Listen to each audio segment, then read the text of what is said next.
அஸ்ஸலாமு அலைக்கும் வரஹ்மத்துல்லாஹி வபரகாத்துஹு. பிஸ்மில்லாஹிர் ரஹ்மானிர் ரஹீம். நேயர் பெருமக்களே, புனித ஜம்சம் தண்ணீரை பற்றி மிகவும் வியப்பூட்டும்படியான ஆச்சரியமான ஒரு செய்தி. அது என்னன்னு கேட்டால், ஒரு சஹாபி ரலியல்லாஹு தஆலா அன்ஹு எந்தவித உணவும் இன்றி கிட்டத்தட்ட சுமார் சுப்ஹானல்லாஹ் 1 மாத காலங்கள் ஜம்சம் தண்ணீரை மட்டுமே அருந்தி உயிர் வாழ்ந்தார்கள். மட்டுமல்லாது ஆரோக்கியத்தோடும் உடல் பருமனாகவும் இருந்தார்கள் என்ற சஹீஹ் முஸ்லிம்ல வரக்கூடிய தகவலை கொஞ்சம் டீட்டெயிலா பார்ப்போம் வாங்க.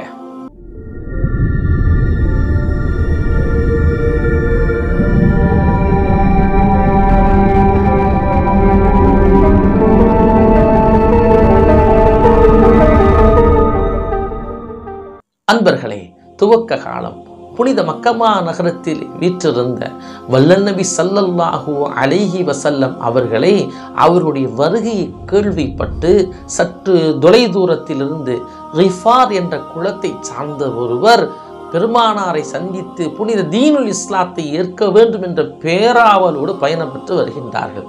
வந்தவரோ புனித மக்கமா நகரத்தை அடைகின்றார். அங்கிருந்த ஒரு இறை நிராகரிப்பாளரிடத்திலே நபி ஸல்லல்லாஹு அலைஹி வஸல்லம் அவர்களை பற்றி விசாரிக்கின்றார். விசாரித்ததுதான் தாமதம். எதிரே நின்ற அந்த இறை நிராகரிப்பாளரோ ஏனைய இறை நிராகரிப்பாளர்கள் எல்லாம் அழைத்து நபி ஸல்லல்லாஹு அலைஹி வஸல்லம் அவர்களை சந்திக்க வந்த அந்த தோழரை அடித்து துவம்சம் செய்து விடுகிறார்கள். மயக்கமுற்று கீழே விழுந்த அவரோ மயக்கம் தெளிந்து எழுகின்றார்கள். இப்பொழுது அவர்களோ இந்த செய்தியை தொடர்ந்து சொல்கின்றார்கள். என்னை அடித்து துவம்சம் செய்து விட்டார்கள், நான் மயக்கப்பட்டு கீழே விழுந்து விட்டேன். நானாகவே மயக்கம் தெளிந்து எழுந்து பார்த்தேன், அங்கே ஜம்சம். அந்த ஜம்சம் நீரால் என்னுடைய மேனியில் படிந்த இந்த இரத்தங்கள், செந்நீரால் குளிப்பாட்டப்பட்ட உடல் முழுக்க இரத்தம், அந்த இரத்தத்தை எல்லாம் துடைத்திட்டு ஜம்சம் தண்ணீரை அருந்தி நான் அங்கேயே கிட்டத்தட்ட 30 நாட்கள் தங்கியிருக்கின்றேன். இப்பொழுது காபாவிலே 2 பேரை நான் பார்க்குறேன். யார் தெரியுமா? அருமை நாயகம் ஸல்லல்லாஹு அலைஹி வஸல்லம் அவர்களும் அவர்களோடு அபூபக்கர் சித்தீக் ரலியல்லாஹு தஆலா அன்ஹு, இந்த 2 பேரும் வர்றாங்க. வந்து ஹஜ்ருல் அஸ்வதை நாயக முத்தமிட்டு தவாஃப் செய்து அங்கே தொழுகிறார்கள். தொழுது முடித்ததும் நான் அவர்களை போய் சந்தித்து சலாம் உரைக்கின்றேன். அப்பொழுது நாயகம், நீங்கள் எங்கிருந்து வருகிறீர்கள், யார் என்று விசாரிக்கிறார்கள். நான் இப்படி கிஃபார் குளத்திலிருந்து வருகிறேன், உங்களை சந்திக்க வந்திருக்கிறேன்னு சொல்லிட்டு அளவலாவி தன்னை அறிமுகப்படுத்தி பேசி கொண்டிருந்த வேளையிலே ரசூலுல்லாஹி ஸல்லல்லாஹு அலைஹி வஸல்லம் அவங்க அவர்கிட்ட கேட்குறாங்க, மத்தா குன்ட ஹாஹுனா, இந்த இடத்துல நீங்கள் எவ்வளோ நாளாக இருக்கீங்கன்னு கேட்டாங்க. அப்பொழுது சொன்னாங்க, ஹாஹுனா முந்து ஸலாஸீன், கிட்டத்தட்ட நான் 30 நாட்களாக இந்த இடத்துல இருக்கிறேன். அப்படியானால் ஃபமன் யுத்இமுக, உங்களுக்கு உணவளித்தது யார் என்று ரசூலுல்லாஹி ஸல்லல்லாஹு அலைஹி வஸல்லம் கேட்குறாங்க.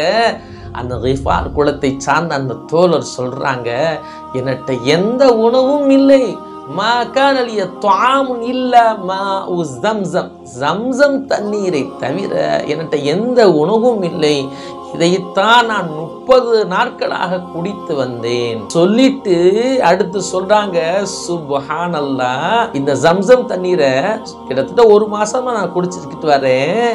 என்னுடைய வயிற்றினுடைய மடிப்புகள் எல்லாம் அகன்று போய்விட்டது, பசி தாகம் என்பதே எனக்கு தெரியவில்லை. அப்படியானால் என்ன சொல்றாங்க கேட்டா, பசமின்து, நான் நல்ல பருமனாய் ஆயிட்டேன் என்று அந்த தோழர் சொல்கின்றார். அவர் யார் தெரியுமா?